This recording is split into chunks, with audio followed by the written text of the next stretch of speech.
Hello viewers, welcome to SS online information YouTube channel. তোমাদের প্রত্যেকের জন্য আবারও হাজির হলাম নতুন একটি চাকরির আপডেট নিয়ে। এয়ারপোর্টের তরফ থেকে নতুন একটি রিক্রুটমেন্টের বিজ্ঞপ্তি প্রকাশিত হয়েছে, যেখানে মাধ্যমিক পাস এবং উচ্চ মাধ্যমিক পাস যোগ্যতায় তোমরা আবেদন করতে পারবে। তো তোমরা যারা এয়ারপোর্টে অর্থাৎ বিমানবন্দরে চাকরি করতে চাও, মাধ্যমিক পাস এবং উচ্চ মাধ্যমিক পাস যোগ্যতায় তোমরা কিন্তু আবেদন করতে পারবে। অফিসিয়াল নোটিশের মাধ্যমে তোমাদের ডিটেলস আপডেট দিয়ে দিব। তো অবশ্যই ভিডিওটিকে শেষ পর্যন্ত দেখো এবং চ্যানেল নতুন দর্শক হলে অবশ্যই চ্যানেলটিকে সাবস্ক্রাইব করে রাখবে। তো অন স্ক্রিনে দেখতে পাচ্ছ এই হলো অফিসিয়াল নোটিশ। প্রথমেই তোমাদের দেখিয়ে দিচ্ছি এখানে যে রিক্রুটমেন্টটি করা হবে, এখানে তোমরা দেখতেই পাচ্ছ যে এলিজিবিলিটি ক্রাইটেরিয়া কী রয়েছে। তো এখানে কিন্তু এয়ারপোর্টে রিক্রুটমেন্ট করা হচ্ছে, যেখানে এয়ারপোর্ট গ্রাউন্ড স্টাফ উচ্চ মাধ্যমিক পাস যোগ্যতায় আবেদন করতে পারবে এবং তোমাদের এখানে শূন্যপদ রয়েছে 1017টি এবং লোডার্স এই পদে আবেদন করতে পারবে মাধ্যমিক পাস যোগ্যতায় শূন্যপদ রয়েছে 429টি এবং বয়স থেকে শুরু করে স্যালারি এবং আরও অন্যান্য ক্রাইটেরিয়া এবং অ্যাপ্লিকেশন করার লাস্ট ডেট কী রয়েছে, আরও বিভিন্ন গুরুত্বপূর্ণ যে তথ্যগুলি রয়েছে এই চাকরির ক্ষেত্রে তোমাদের এখন স্টেপ বাই স্টেপ জানাবো। তো এখনও পর্যন্ত যারা চ্যানেলটিকে সাবস্ক্রাইব করনি এই ধরনের গুরুত্বপূর্ণ আপডেট পাওয়ার জন্য অবশ্যই চ্যানেলটিকে সাবস্ক্রাইব করে রাখো। দেখো, এই যে অফিসিয়াল নোটিশটি তোমরা দেখতে পাচ্ছ, এখানে কিন্তু ডিটেলস পয়েন্ট মেনশন করা রয়েছে, অর্থাৎ এই চাকরির ক্ষেত্রে যে সমস্ত বিষয়গুলি তোমাদের জানা অবশ্যই দরকার রয়েছে সেগুলো আমি তোমাদের এখন জানিয়ে দিচ্ছি স্টেপ বাই স্টেপ। অফিসিয়াল নোটিশের মাধ্যমে আমি তোমাদের প্রথমেই এখানে দেখিয়ে দিচ্ছি যে এডুকেশন কোয়ালিফিকেশন মিনিমাম কী রয়েছে। আর একবার আমি তোমাদের জানিয়ে দিচ্ছি, minimum education qualification airport ground staff, অর্থাৎ গ্রাউন্ডে এয়ারপোর্টের গ্রাউন্ডে তোমাদের টিকিট চেক থেকে শুরু করে যারা যাত্রীরা রয়েছে তাদের বিভিন্ন যে কাজ হয়ে থাকে, টিকিট চেক বা তাদের চেক করা, আরও অন্যান্য যে গ্রাউন্ডে যে কাজগুলি হয়ে থাকে সেই পোস্টে তোমরা চাকরি পাবে এয়ারপোর্ট গ্রাউন্ড স্টাফ, যেখানে উচ্চ মাধ্যমিক পাস যোগ্যতায় আবেদন করতে পারছো। এবং পাশাপাশি এয়ারপোর্ট গ্রাউন্ড স্টাফ আরও একটি পদ রয়েছে, সেটি হচ্ছে এয়ারপোর্ট লোডার। অর্থাৎ লোডার হচ্ছে যাত্রীদের যে লাগেজগুলি রয়েছে সেই লাগেজ নিয়ে সঠিক জায়গায় পৌঁছে দেওয়া, এই সমস্ত কাজের ক্ষেত্রে এয়ারপোর্ট লোডার নামে একটি পদ রয়েছে, সেই পদে কিন্তু রিক্রুটমেন্ট করা হবে। তো এই পদের ক্ষেত্রে শুধুমাত্র মাধ্যমিক পাস যোগ্যতায় তোমরা আবেদন করতে পারবে এবং এয়ারপোর্ট গ্রাউন্ড স্টাফ পদের ক্ষেত্রে উচ্চ মাধ্যমিক পাস যোগ্যতায় আবেদন করতে পারবে। এয়ারপোর্ট গ্রাউন্ড স্টাফ যেটি উচ্চ মাধ্যমিক পাস যোগ্যতায় আবেদন করতে পারছো, সেই পদের ক্ষেত্রে ছেলে মেয়ে অর্থাৎ মেল ফিমেল তোমরা প্রত্যেকে আবেদন করতে পারবে। এবং এয়ারপোর্ট গ্রাউন্ড স্টাফে যে লোডার পদে রিক্রুটমেন্ট করাবে সেক্ষেত্রে শুধুরা মেল ক্যান্ডিডেটরাই কিন্তু অ্যাপ্লিকেশন করতে পারবে। তো এই হচ্ছে মিনিমাম এডুকেশন কোয়ালিফিকেশন তোমাদের বললাম। এবং বয়সের ক্রাইটেরিয়াটা তোমাদের একবার প্রথমে আমি দেখিয়ে দিচ্ছি, আবারও বলছি যে এয়ারপোর্ট গ্রাউন্ড স্টাফের ক্ষেত্রে বয়স যেটা থাকতে হবে সেটি হচ্ছে 18 থেকে 30-এর মধ্যে বয়স থাকতে হবে। স্যালারি তোমাদের 25 থেকে 35,000-এর মধ্যে হবে। শূন্যপাত 1017টি রয়েছে। লোডার্সের ক্ষেত্রে 10 পাস যোগ্যতা আবেদন করতে পারছো। বয়স 20 থেকে 40, বেতন 15,000 থেকে 25,000, শূন্যপাত 429টি। এই হচ্ছে এডুকেশন কোয়ালিফিকেশন, এজ ক্রাইটেরিয়া এবং তোমাদের স্যালারি। সিলেকশন প্রসেস কী রয়েছে, কীভাবে অ্যাপ্লিকেশন করবে এবং অ্যাপ্লিকেশন করার পর তোমাদের যে এক্সাম হবে সেই এক্সাম সেন্টারগুলি তোমরা কোথায় পাবে সেটিও আমি তোমাদের দেখিয়ে দিব।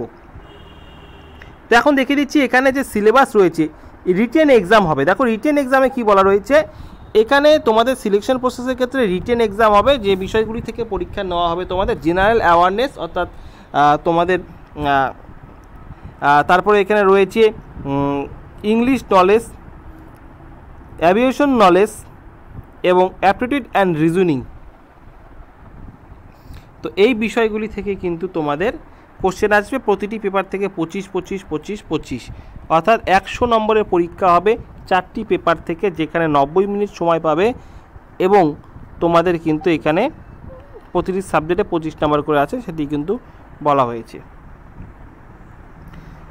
দেখছো জেনারেল অ্যাওয়ারনেসের মধ্যে কি কি থাকবে ডিটেলস মেনশন করা রয়েছে। এই অন স্ক্রিনে আমি তোমাদের আরও একবার এখানে মার্ক করে দেখিয়ে দিচ্ছি। জেনারেল অ্যাওয়ারনেসের মধ্যে এই সমস্ত বিষয় থেকেই কিন্তু কোশ্চেন থাকবে। রিজনিং এবং অ্যাপটিটিউড এই বিষয়ের সম্পর্কে কোন কোন বিষয় থেকে কোশ্চেন থাকবে সেটিও আমি তোমাদের এখানে অন স্ক্রিনে মার্ক করে দেখিয়ে দিচ্ছি। চ্যানেলটিকে এখন পর্যন্ত সাবস্ক্রাইব করুন, অবশ্যই সাবস্ক্রাইব। দেখতে পাচ্ছ জেনারেল ইংলিশ, অ্যাভিয়েশন নলেজ কোন কোন বিষয় থেকে থাকবে অন স্ক্রিনে তোমরা দেখে নাও, চাইলে তোমরা স্ক্রিনশট রাখতে পারো।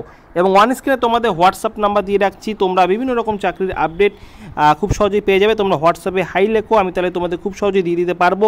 এবং এই যে অফিসিয়াল নোটিশটি দেখতে পাচ্ছ, এই নোটিশের পিডিও তোমরা পেয়ে যাবে। তো সবাই অবশ্যই হোয়াটসঅ্যাপে যুক্ত হয়ে থাকো। তো এখন তোমাদের এখানে দেখিয়ে দিব যে অ্যাপ্লিকেশন ফি কী রয়েছে। দেখো, গ্রাউন্ড স্টাফের ক্ষেত্রে 350 টাকা এবং লোডারের ক্ষেত্রে 250 টাকা অ্যাপ্লিকেশন ফি কিন্তু এখানে রয়েছে আবেদন করার। আবেদন তোমরা কিভাবে করবে এবং কতদিন পর্যন্ত আবেদন চলবে সেটিও তোমাদের দেখে দিচ্ছি। দেখো, আবেদন করার জন্য অফিসিয়াল ওয়েবসাইট দেওয়া রয়েছে, আমি অন স্ক্রিনে তোমাদের আমি তোমাদের ডেসক্রিপশন বক্সে দিয়ে দেবো এই ভিডিওর। এই অফিসিয়াল ওয়েবসাইটে গিয়ে তোমাদের কিন্তু অ্যাপ্লিকেশন করতে হবে।